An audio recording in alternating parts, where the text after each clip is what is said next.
Hello बच्चों, let's see the question and the question is if n is equal to 6, मतलब n की value अगर हमारे पास 6 given है बेटा, so the correct sequence for filling of electron will be, मतलब electron की filling का जो करेक्ट सीक्वेंस होने वाला है बेटा वो आपके पास क्या होगा, इसका हमें पता लगाना है।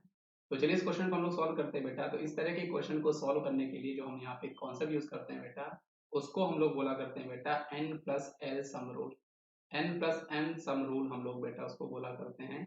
कहने का मतलब क्या होता है बेटा, अगर आपके पास n प्लस एल की वैल्यू अगर आपकी ज़्यादा है तो उसके पास बेटा इलेक्ट्रॉन उस ऑर्बिटल के पास एनर्जी ज़्यादा होगी, और जब हम फिलिंग कर रहे होंगे बेटा तो उसमें हम इलेक्ट्रॉन बाद में फिल करेंगे, क्योंकि हमारे पास जो सीक्वेंस होता है तो पहले हम लोग लोअर एनर्जी में फिल करते हैं, लोअर एनर्जी ऑर्बिटल में इलेक्ट्रॉन फिर higher higher higher like that, हम ये ऑर्डर फॉलो करते हैं।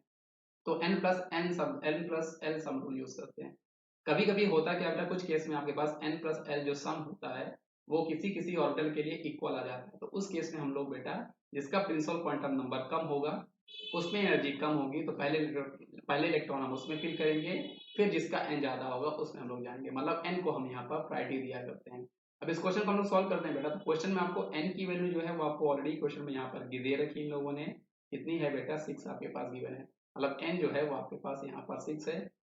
तो आप क्या कर सकते हो बेटा, यहाँ पे जो आपके पास ऑप्शन है, आपके पास ns ऑप्शन है, n-2 f आपके पास ऑप्शन है, n-1 d आपके पास ऑप्शन है, और एक आपके पास बेटा np ऑप्शन है।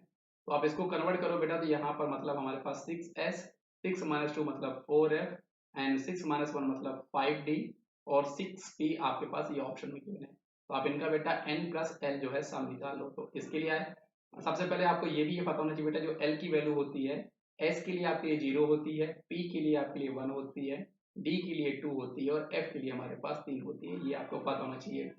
अब इस क्वेश्चन को सॉल्व करने के लिए बेटा हम इनका निकालते हैं। यहाँ पर आपके पास 6 है, s के लिए l की वैल्यू बेटा आपकी कितनी होने वाली है 0, तो ये आपके पास यहाँ पर 6 आने वाला है। 4f के केस में यहाँ पर क्या होगा बेटा, ये आपके पास n आपके पास 4 है, f के लिए हम लोग l की वैल्यू बेटा 3 यूज करते हैं, तो ये आपके पास आएगा 7।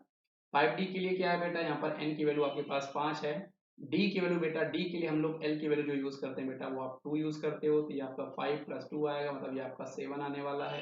अगले केस में हमारे पास 6p है बेटा, तो 6p में ये आपके पास 6 है, p के लिए हम लोग l की वैल्यू बेटा यूज करते हैं 1, तो ये भी आपका 7 है। तो आप देख सकते हो बेटा सबसे मिनिमम आपके पास यहाँ पर 6s में है, तो सबसे पहले हम इलेक्ट्रॉन फिल करेंगे बेटा आपके ns में। उसके बाद बेटा इन सभी में देखो n प्लस एल की जो वैल्यू है वो आपकी सेम आई है, तो यहाँ पे हम लोग बेटा जिसकी प्रिंसिपल क्वांटम नंबर कम होगी उसके पास एनर्जी कम होगी, वहां पे इलेक्ट्रॉन हम पहले फिल करेंगे। इसलिए आपके पास जो ऑर्डर बनेगा 6s 4f 5d 6p, आपका ये जो ऑप्शन ए है बेटा ये इस क्वेश्चन का सही जवाब हो जाएगा, क्योंकि 6s 4f और ये आपके पास बेटा 5d और आपके पास 6p, ये आपका बिल्कुल सही ऑर्डर गिवन है। सो आई होप आपको ये जो कॉन्सेप्ट है बेटा समझ में आया होगा। इसका सही जवाब ऑप्शन नंबर ए है हमारे पास। सो थैंक यू बच्चों।